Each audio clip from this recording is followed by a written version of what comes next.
اکبر اللہ اکبر۔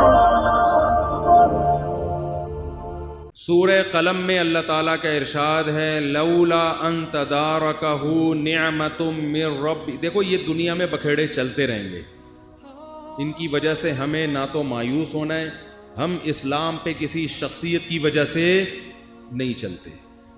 اپنے آپ کو ایسا بناؤ ہی نہیں، کسی شخصیت کے ایسے حوالے کر دو کہ یہ ہے تو میں ہوں، یہ نہیں ہے تو میں بھی نہیں ہوں۔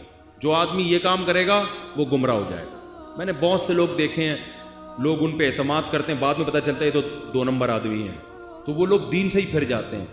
جب نبی کے بارے میں قرآن نے کیا کہا، دیکھو غزوہ احد میں رسول اللہ صلی اللہ علیہ وسلم کی شہادت کی افواہ پھیل گئی، جھوٹی خبر، بہت سے صحابہ حواس باختہ ہو گئے۔ قرآن میں آیتیں کیا نازل ہوئیں، وما محمد الا رسول، محمد اللہ تھوڑی ہیں، اللہ کے پیغمبر ہیں۔ افإن مات او قتل، اگر ان کی موت ہو جائے یا قتل ہو جائیں تو کیا تم دین پہ واپس پھر جاؤ گے؟ یعنی تم محمد صلی اللہ علیہ وسلم کی وجہ سے تھوڑی دین پر ہو، تم کس کو خوش کرنے کے لیے ہو؟ اللہ کو۔ نبی کو بھی خوش کر رہے ہو تو اللہ کی خاطر۔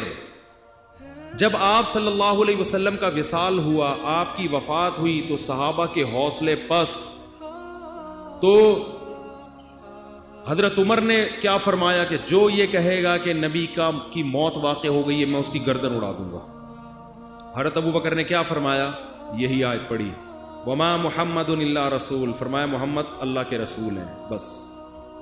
افإن مات او قتل، ان کی موت واقع ہو جائے یا قتل ہو جائیں تو دین سے پھر جاؤ گے کیا؟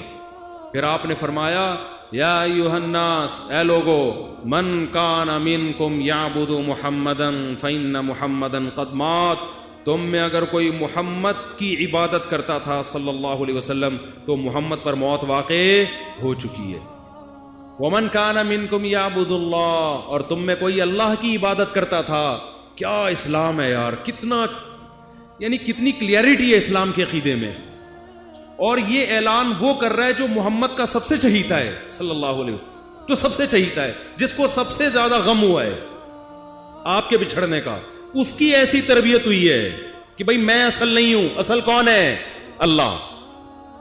تو کیا خطبہ دے رہے ہیں، ادھر صحابہ غم میں رو رہے ہیں، جانور ہلاک ہو رہے ہیں غم میں، جو نبی جن پر سواری کیا کرتے تھے۔ آپ کی اونٹنی جس پر آپ سوار ہوتے تھے وہ غم میں مر گئی، بھوکی پیاسی مر گئی وہ۔ لیکن ابو بکر کیسا قوم کو سنبھالا دے رہے ہیں اور کہہ رہے ہیں یا ایھا الناس، اے لوگو، تم میں جو محمد کی عبادت کرتا تھا فإنہ قد مات، محمد صلی اللہ علیہ وسلم پر موت واقع ہو چکی ہے۔ قد لگا دیا تحقیق کے لیے۔ ومن کان منکم یعبد اللہ، اور تم میں جو اللہ کی عبادت کرتا ہے، اللہ کی غلامی کرتا ہے، فإنہ حی لا یموت، وہ آج بھی زندہ ہے، اس پر موت واقع نہیں ہوگی۔ یعنی وہ حیران تھے تمہیں کیا ہو گیا، کوئی اچھمے کا کام تھوڑی ہوا یہ، وہ تو بشر ہے، انسان ہے، انہوں نے تو دنیا سے جانا تھا، ہم تو اللہ کے لیے دین پہ چلے ہیں۔ کسی شخصیت پر اتنی قربانی نہیں دی جاتی، کسی شخصیت پر اگر قربانی دی جا رہی ہے تو کس کی وجہ سے؟ اللہ کی وجہ سے، اللہ راضی ہو رہا ہے۔ دیکھو قرآن میں نا بڑے علمی نکات ہیں۔ قرآن کہہ رہا ہے یعتذرون الیکم اذا رجعتم الیہم لترضوا عنہم، قرآن کہ لتعرضوا عنہم ہے لترضوا عنہم، کوئی حافظ نہیں بیٹھا ہوا، لترضوا عنہم فإن ترضوا عنہم فإن اللہ لا یرضى عن القوم الفاسقین۔ اے نبی جب آپ غزوہ تبوک سے واپس پہنچیں گے تو یہ جھوٹی قسمیں اٹھائیں گے تاکہ آپ ان سے راضی ہو جائیں، خوش ہو جائیں۔ اگر آپ خوش ہو بھی گئے اللہ پھر بھی خوش بولو نہیں ہوگا۔ دیکھو یہاں نبی کو خوش کرنے کا ثواب کیوں نہیں مل رہا؟ کیونکہ یہاں نبی کو خوش کرنے سے مقصد اللہ کو خوش کرنا نہیں ہے۔ تو قرآن کہہ رہا ہے ایسی خوشی کا میں ایسی خوشی پہ خوش نہیں۔ اور کعب ابن مالک، مرارہ ابن ربی اور ہلال ابن امیہ، ان 3 صحابی نے سچ بول کے نبی کو ناراض کر دیا۔ منافقین نے جھوٹ بولا نا کہ یہ عذر تھا، یہ عذر تھا، ہم تبوک میں اس لیے نہیں آ سکے، یہ مسائل تھے، یہ مسائل تھے۔ نبی عالم الغیب نہیں، آپ نے کہا چلو بھائی ایسے ہی ہوگا، آپ خوش ہو گئے، ٹھیک ہے بھائی جاؤ، کوئی سزا نہیں، کچھ بھی نہیں۔ اللہ نے کہا آپ خوش ہیں، اللہ نہیں خوش ان سے۔